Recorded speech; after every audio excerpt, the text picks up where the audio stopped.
بسم اللہ الرحمن الرحیم۔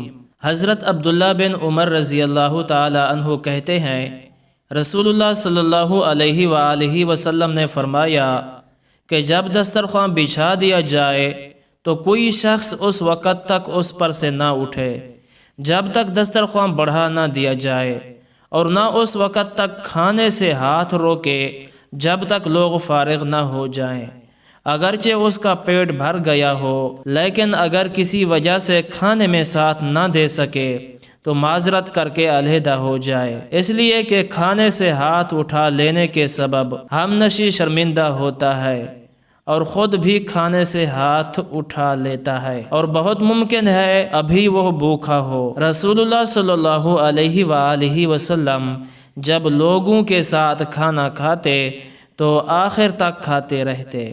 سبحان اللہ۔ اللہ تعالیٰ سے دعا ہے کہ اللہ تبارک و تعالی ہمیں آپ صلی اللہ علیہ وآلہ وسلم کے نقش قدم پر چلنے کی توفیق عطا فرمائے۔